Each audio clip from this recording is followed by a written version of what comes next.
Hello and welcome. My name is Lyndon Bird. I'm the chairman of the DRI Future Vision Committee, and this session is designed to present and discuss the most recent publications issued by the DRI Future Vision Committee. I guess over the years I've spoken to many of you face-to-face at conference or maybe in other events in the US or around the world. When I left last year from our conference in Savannah, I was really looking forward to going to Seattle this year. However, events have rapidly changed, and clearly we now have to do things in an entirely different way. As we said in the recent DRI predictions report, 2020 was a year no one predicted and no one is ever likely to forget. So before I say anything further, I'd just like to say that in my opinion, there are very few benefits to be gained by not having face-to-face conferences.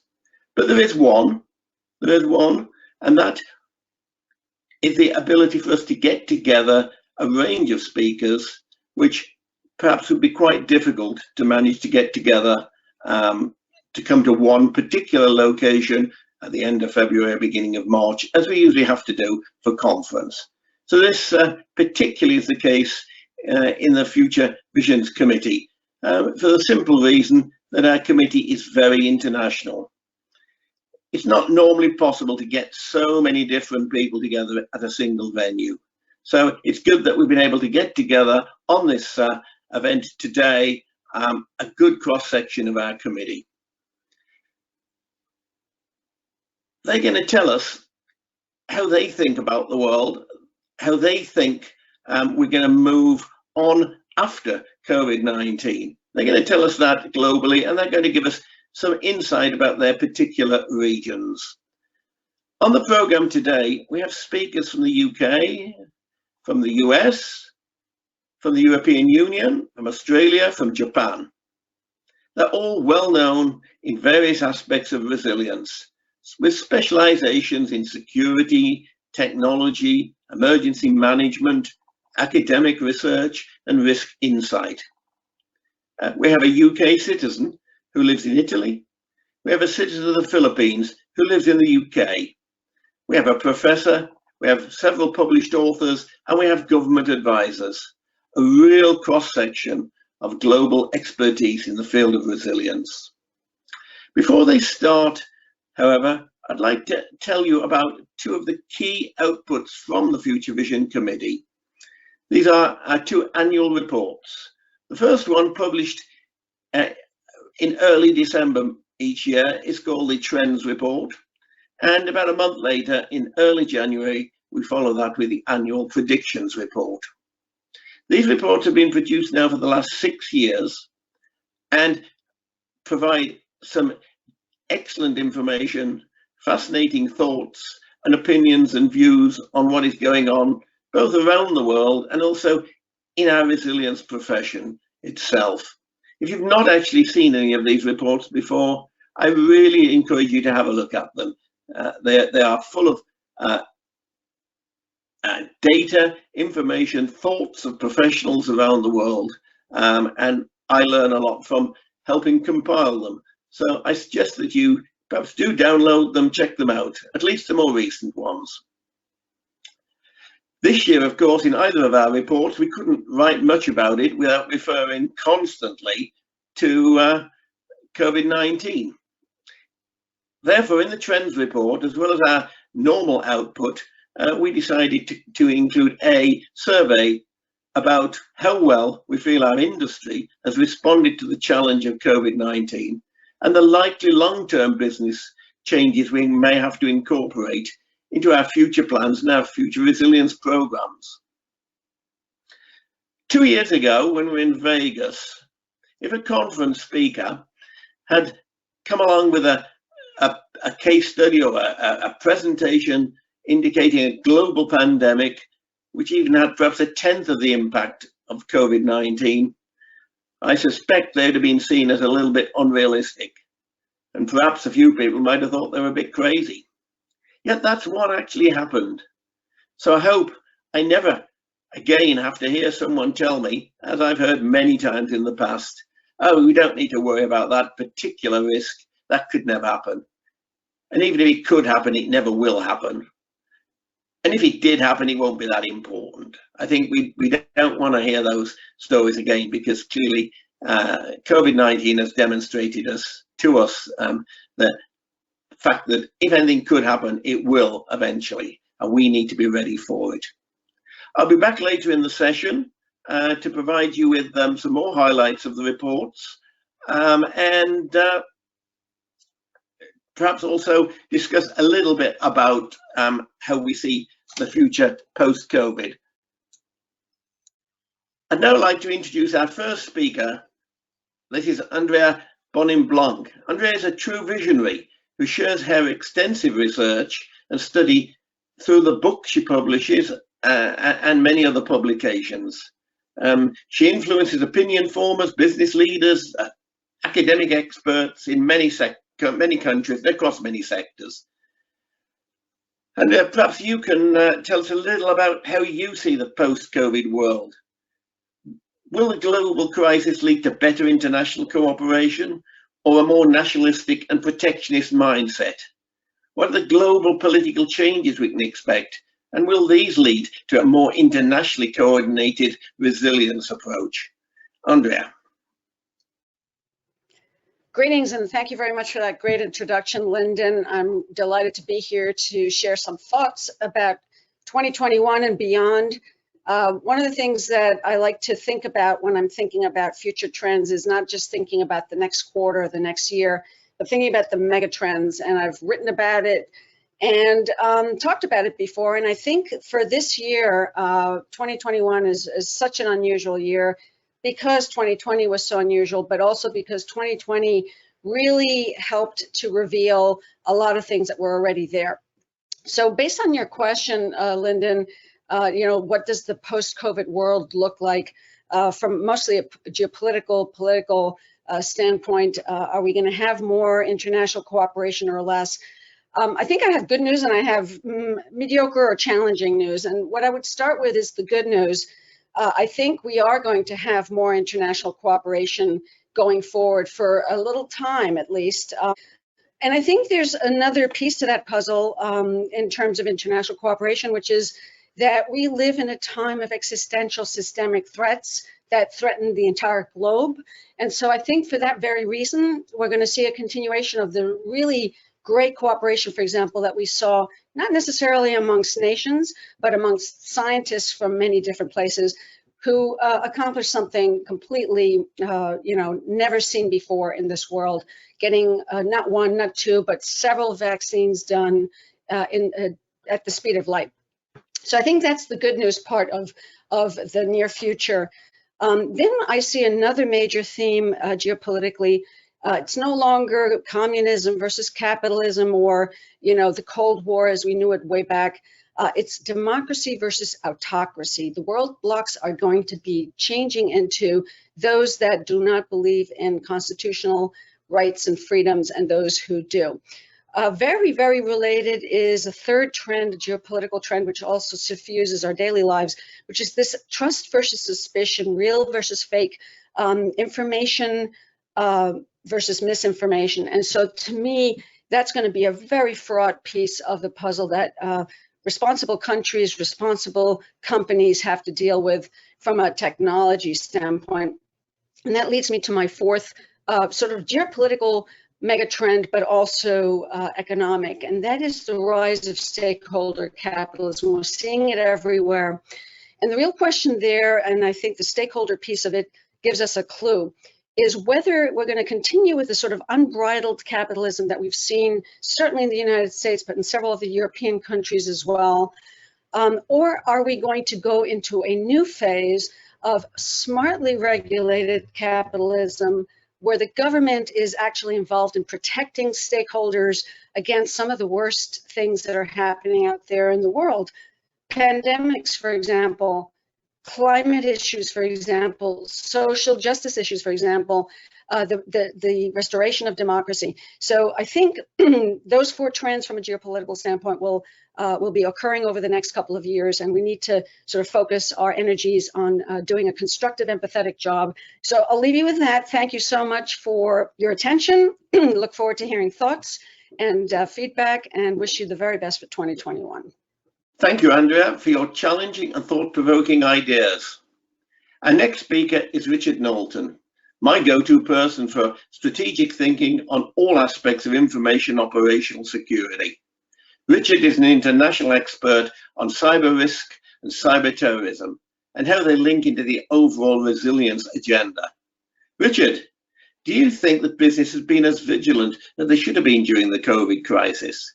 What would you see as the main security risks facing the Western democracies over the next few years? Thanks, Lyndon. I'm assuming that you're thinking about working from home. I don't particularly trust any of the statistics, but it's clear that cyber attacks have increased by many multiples over the last year. Obviously, it's difficult to generalize, but I can certainly see an overriding theme. During the crisis, we've all got used to hearing about smart working, but most people don't understand that smart working has a specific meaning. It's not just another way of saying remote working or working from home. Smart working means a planned and orderly shift from the office to remote working. It's based on agreement with employees on goals, objectives, working hours, and so on. It promises greater efficiency and flexibility to employers and a better work-life balance for employees. What we saw in 2020 wasn't a move to genuine smart working at all. Governments simply ordered organizations to move to remote, that's usually home working, as an urgent emergency measure. Larger companies already had some experience of true smart working. They'd thought about the security challenges of working from home, and crucially, they'd also thought about the so-called human factor, their security culture and the security awareness of their people. So those companies that already had a plan in which security played an important part have inevitably been more vigilant during the crisis. They've tended to manage the COVID emergency reasonably well. But, and it's a big but, most companies did not have a plan for remote working. If they'd thought about it at all, many executives probably assumed that pandemics only happen once a century, as opposed to the 3 we've actually seen in the first 20 years of this one. When COVID arrived, these executives had some serious business issues to confront, like the impacts on their business models and supply chains. On top of that, most companies simply weren't ready to meet the security challenges of the pandemic. Those challenges were always going to be significant, not just in terms of technology and processes, but also in terms of the security awareness and security culture of their staff. We've known for years that hacking techniques like phishing succeed because our people are untrained, unaware, or careless, and that they bring big rewards to criminals through extortion methods like ransomware. So it was really no surprise that there were security problems when, more or less overnight, so many companies made an unplanned, unthought through transition from a relatively secure office environment to working from home. The bad guys, as always, moved fast to exploit the extra opportunities that the crisis gifted them. So I'd say a mixed picture. And as always in resiliency, those companies that had a plan have come off best.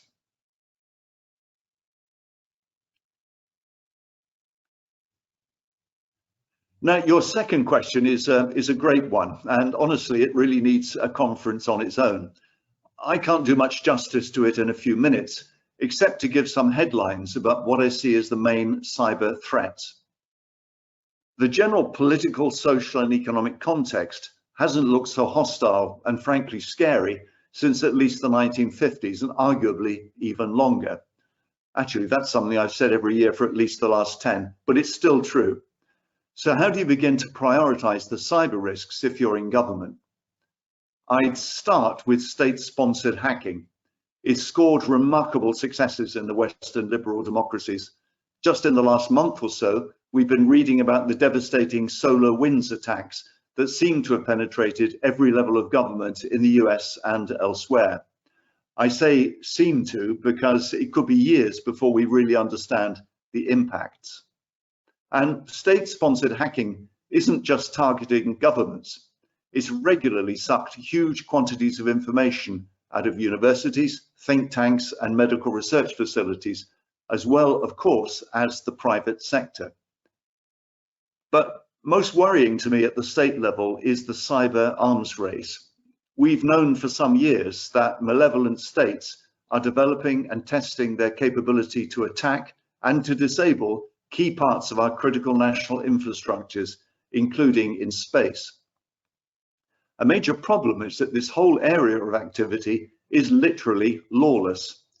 If the country of Utopia bombs Ruritania's power supply system, then that's an act of war in anybody's money.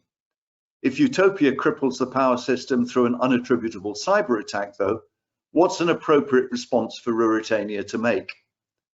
Should we be reassured that Western democracies are now developing their own cyber attack forces capable of retaliation?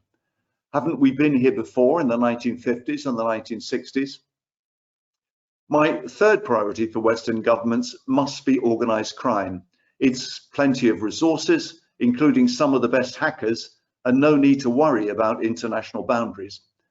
Best of all, the chances of being caught or disrupted are minimal, with all respect to our friends in law enforcement. We know from history and experience that organized crime is a dangerous cancer in any country, whatever form it takes. It must remain at the top of risk priority lists of any liberal democracy. Finally, one extra word about government. It must make it a priority to work closely with the private sector on cyber security. This is something that still works much better in some of our countries than in others, and it needs much more effort.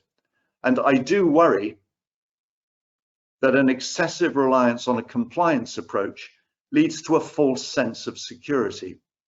The fact that a company has ticked off a set of boxes mandated by a regulator emphatically does not mean that the company is secure.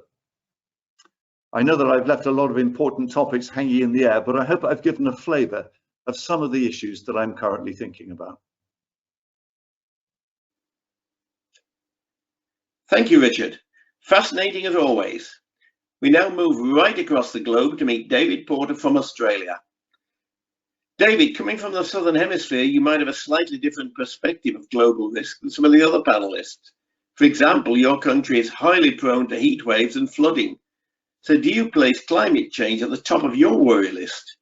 And how do you feel about the increasing power of China in your region?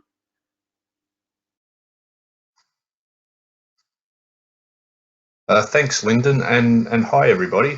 I guess first and foremost for climate change, that's really high on our worry list.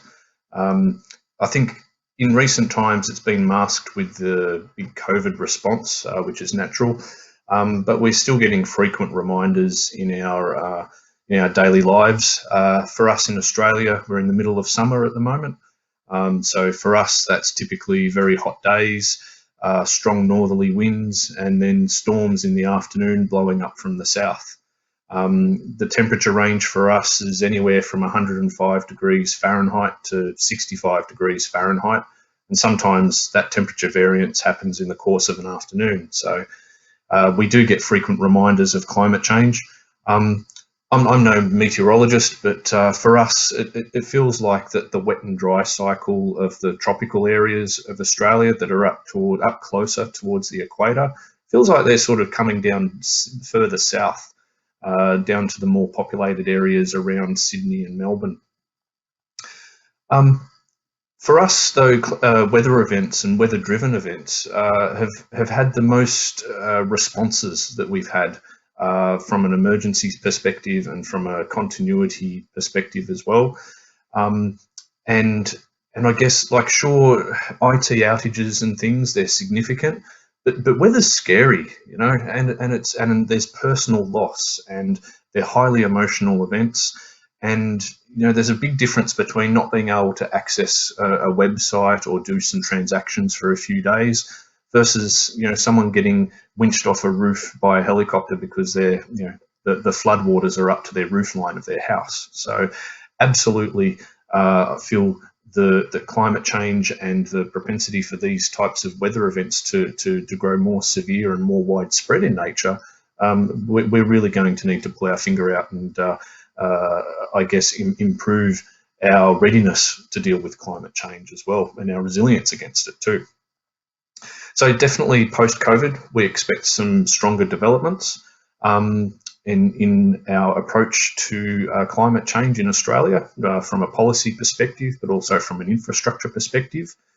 Even as recent as this morning, there was some positioning of some solar farms in the outback, which for me it's a no-brainer. That's an obvious place to start throwing in some solar farms. So I think that's just the tip of the iceberg in terms of some things to come in terms of our readiness for climate change. Now, as far as China goes, I guess it's a really interesting sort of area, and the rise of the power within China. We see it very much as multifaceted. I guess they're exerting power in political and military circles, which is sort of well documented, but also trade, manufacturing, and ownership, particularly around land and infrastructure, particularly for us here in Australia. A lot of us across the world rely on China for manufacturing, and there's a lot of unknowns among products. So the components and things that sit behind products and where they're manufactured aren't necessarily always evident. So in a supplier context, you might have two different suppliers, one based in Europe and one based in Asia Pacific region, but both of those different suppliers might actually have a reliance on componentry that comes out of one place in China. And we've seen some of that with some of the computer chips and things in various products, whether they're electronic devices or even cars at the moment as well. In Australia, we've probably seen things diversify from a trade perspective. China is our biggest trading partner, but we're probably seeing that being spread across more countries at the moment, which is good. And I think we can probably see some of that diversification to come in the future as well, particularly for us within the UK, Europe, and India have been on the rise for us in terms of trading partners.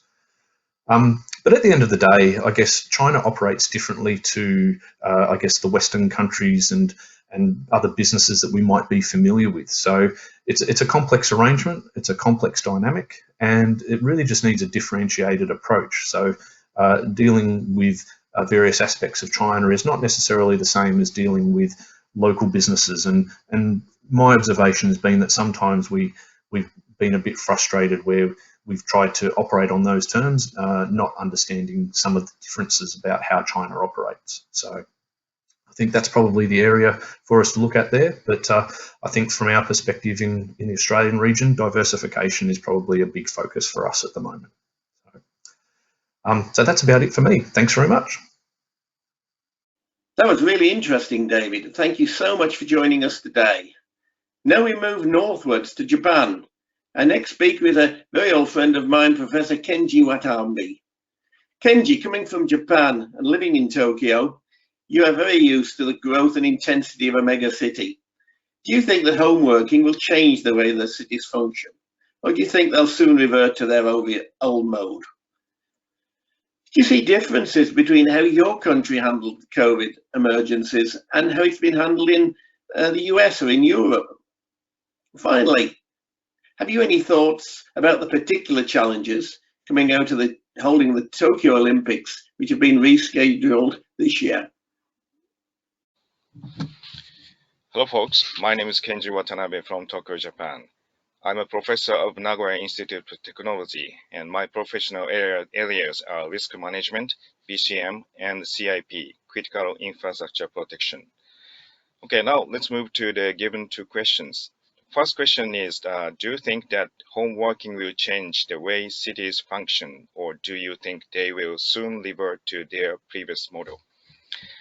Okay, due to the COVID-19, many people and organizations in Tokyo have started to consider moving their homes or offices out from Tokyo metropolitan area. And some of them have actually did it during or after the first and second waves of COVID-19 infections. And we experienced population decline in Tokyo area for the first time in almost 30 years. However, the rest of the people and offices remain in Tokyo after that because of the sharp rise in real estate and office rent prices in the suburbs of Tokyo with reasonable accessibility and living environment. So the commuter congestions in the morning trains are coming back, unfortunately, and the people and business in Tokyo are going back to the old normal, not new normal. They have missed the chance to change their mode of living or operation and now passively wait for the restoring the third wave situation. Okay, now let's move to the second one.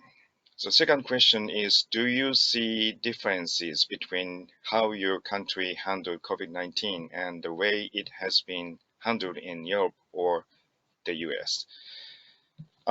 Not much difference from other major OECD countries.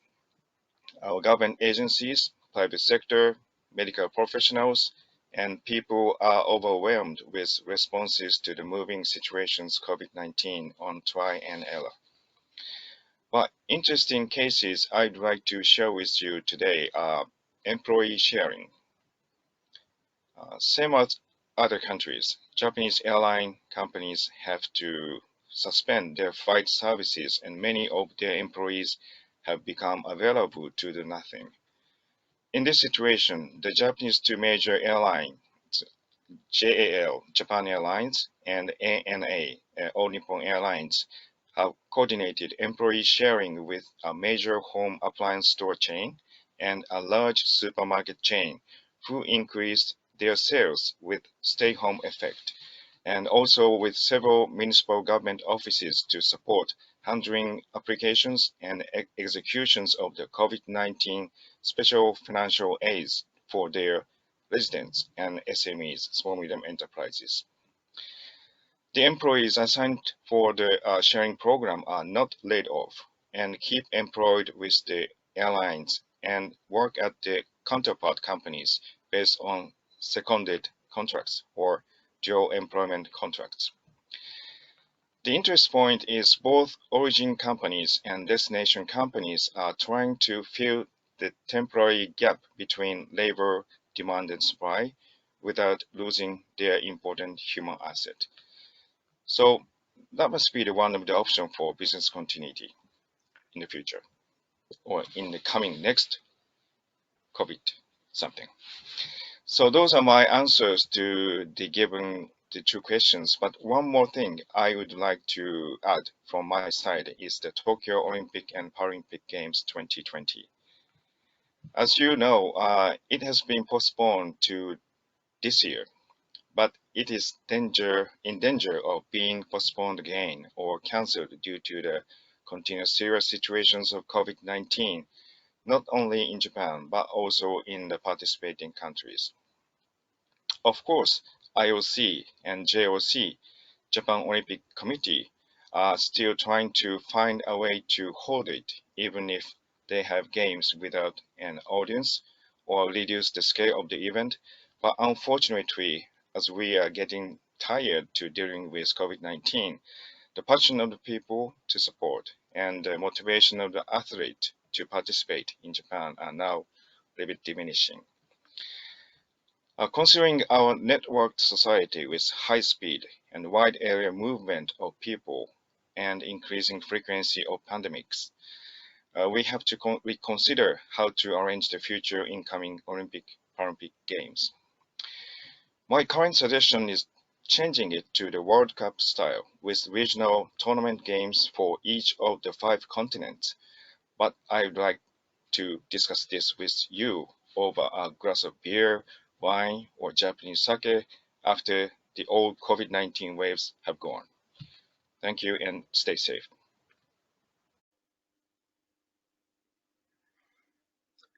Thank you, Kenji. To round off our speakers today, I'm pleased to be joined by another long-term friend and colleague, Patrick Alcantara. Patrick is a truly international professional, originating from the Philippines with degrees from UK and Spanish universities, and a career to date that has spanned continuity, risk, research, and insight. Patrick, all economies have had severe shocks. Governments have had to borrow and spend vast amounts, unprecedented amounts, in fact, on supporting their companies and employees. Do you believe that this will lead to fundamental changes about the role of government in future? And do you think that the social media platforms help or hinder rational debate of such highly complex issues?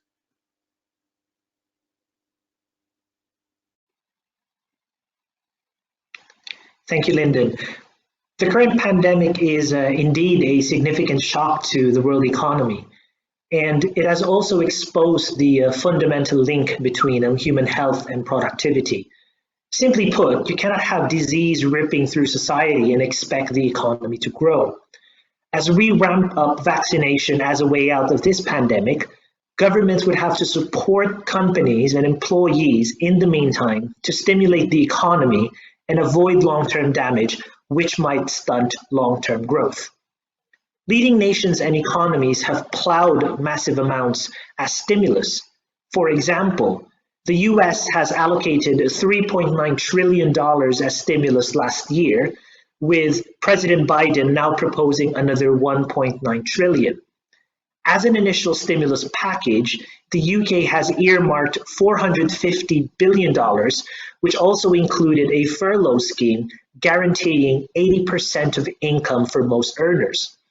Germany, on the other hand, has passed a $680 billion stimulus package early last year, while the European Union has recently approved a $2.2 trillion budget and stimulus plan, which will be financed by joint debt. What is interesting is the fact that many of these economies are run by center-right politicians who are in principle more wary of spending. Public spending as well has been in retreat for a generation now, with a significant exception of the Great Recession last decade, where governments worldwide bailed out the financial sector to avoid damaging the wider economy. Whether this pandemic leads to further state intervention as a norm in the future is still out there. What both events, the pandemic currently and the banking crisis last decade, do demonstrate are the conditions that justify intervention. Massive shocks that force government to act. It will ultimately depend on the electorate whether more generous state support will be the norm. But early insights suggest that there is a broad consensus in supporting citizens and the economy and doing whatever it takes to accomplish that. Of course, we will soon have to deal with paying for that stimulus, whether that means raising taxes on the wealthy or businesses or everyone else. And this is a debate that will play out in every society post-pandemic. That said, I believe that this crisis might be a turning point for greater state involvement.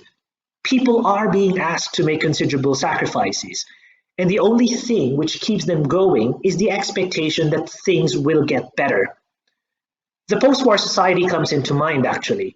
Britain became a more egalitarian country as government became more interventionist back then, providing free healthcare, improving worker protections, and setting up a welfare state. Social media, of course, has a role in mediating this debate on state intervention, but recent experience has shown that it has contributed to increasing polarization. Social media algorithms often create bubbles or echo chambers where it is easier to get content that supports one's worldview instead of being open to other perspectives. Taken to an extreme, you get a situation where people don't agree on facts anymore.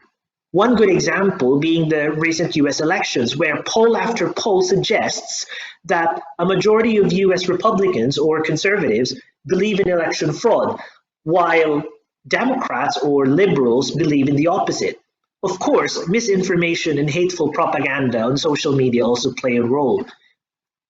But the prerequisite of any rational debate is for people to be open to talk to one another, regardless of their political persuasion. People also need to agree on facts and assume good faith from the other side. Otherwise, we won't be able to agree on anything, much less a way forward.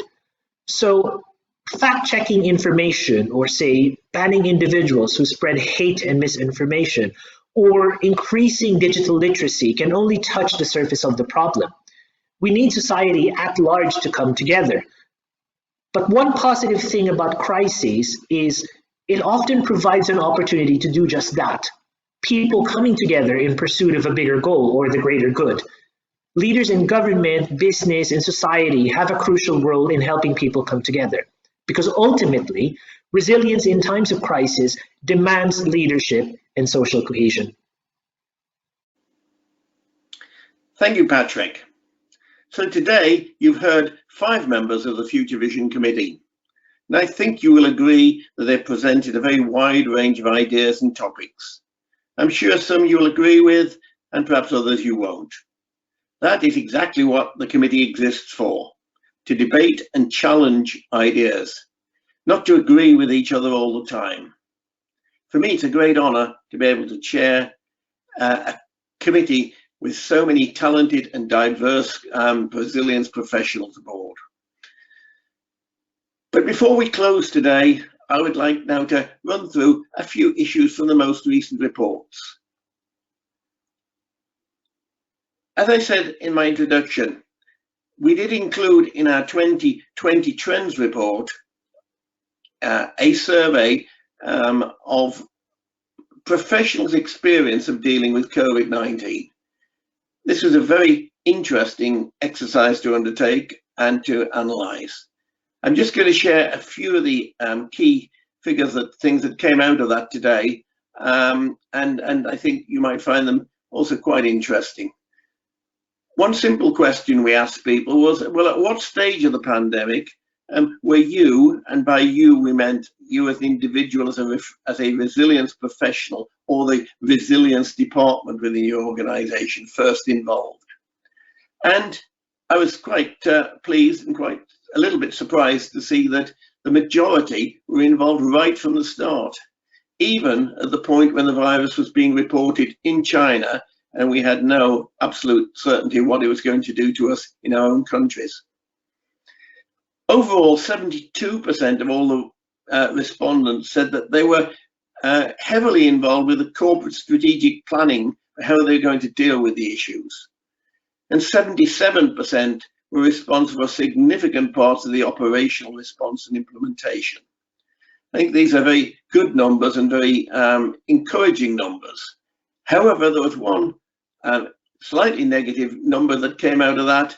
8.3% of all respondents said they actually had no involvement at all in the corporate response to COVID-19. I must admit, I wonder what the corporations that these individuals work for actually considered a professional in the resilience field did if they were not going to be involved in the largest challenge that their corporation has probably faced ever, or certainly since the Second World War. So that's an interesting point of why that 8.3 were not involved at all, which we may try to explore on another occasion. Less positive overall, however, was the question which we asked, which was at the beginning of the emergence of the virus, did your company have a pandemic plan in place? And I was expecting the vast majority to say yes, and that is true. The vast majority did say yes, but there was 26, just under 26% who actually said they had no pandemic plans at all. And though many said they had a pandemic plan, the vast majority of them said they only had a basic plan, pretty much modelled on previous flu epidemics. So they had no real idea how to deal with a crisis of this magnitude. It would be unrealistic to assume that anyone would have a plan exactly to meet the magnitude of COVID-19 that we would accept. But 6.6% said they had a very comprehensive pandemic plan, which they were able to adapt very quickly. So 6.6% were very happy with what they had done from a pre-planning perspective, but well over 90% either didn't have a plan or felt the plan was very basic and very limited. So this was a a concerning result when we came to look at those results, bearing in mind that the people who were replying were, amongst them, all of them, resilience professionals, and most of them certified by DRI or highly qualified in some other way. So on that basis, that was a strange and slightly disappointing result. But then we asked the question about, well, how do you think, on reflection, bearing in mind that this was more or less at the end of what we might call the first wave. It would be interesting to go back and see how their views have changed as we've gone into waves 2 and 3. But at the end of the first wave, we said, well, how well do you think your organization overall handled the crisis? And the interesting thing was almost everyone did better than might have been expected given their lack of plans. And in fact, only 4.5% felt their organization had performed badly. And this compares, if you remember back to the previous figures I gave you, with nearly 26% of the people who said they had no plans at all.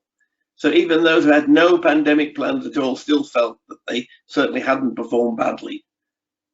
46.7% felt they had performed very well. And yet only 6.6% felt they'd had a comprehensive plan. So there was actually no correlation at all, really, between what the level of your assessment of your pandemic plan was, in whether you had one or not, and your ability to get a good outcome in terms of how you performed as an organization. So this is a little bit concerning, but it did, on reflection, remind me very much of an old adage that's often quoted in our industry, attributed, to, I think, to former General and President Eisenhower, which went along the lines, in battle plans are often useless, but planning is indispensable. So that is, to me, has always been a key message of business continuity and resilience, is that we can't necessarily plan for every single thing that's going to happen. But the process we go by of understanding our organization, understanding what is important, understanding how we could respond, making sure that people are aware and people know what their roles are. All of these issues of a business continuity program are indispensable. So the planning is indispensable. Maybe you can't always plan exactly for what's going to happen. So I think that confirms, those results I think confirm probably very much what many of us have been thinking over many years. And then we turned our attention to, well, there's been a lot of changes. You've had to operate in different ways. Some of those are obvious, like people have worked from home. Some of them may be less obvious, like modifications to working methods. Other than, I mean, working methods, not just IT working methods or home working methods, but actual methods of manufacture, methods of distribution. So significant operational method changes. So we asked what people thought of the things that had been changed during COVID and how likely they are to be replicated on a permanent basis in the future. And the top 5 in terms of what was expected to change as part of a new normal and continue in the future. Well, the first one was, I think there's no surprise to anybody, was that people expected more voluntary, full and part-time home working would become the norm. And I think that was genuinely popular with most people and generally taken as a likely outcome of the consequences of what we've had to do during this pandemic. Second one, again, not necessarily so popular, but likely to happen, and that is business travel itself. Although will increase from what obviously has been happening in the last year, it's likely to be reduced from what it perhaps was in previous eras. So with more use of Zoom, more use of all of the various video conferencing facilities that are around, it is likely that perhaps business travel may struggle to get back to anywhere near its previous levels. Third one, which I was a little bit concerned about and not really expecting so much, was that many people felt that the full-time home working would become compulsory for many.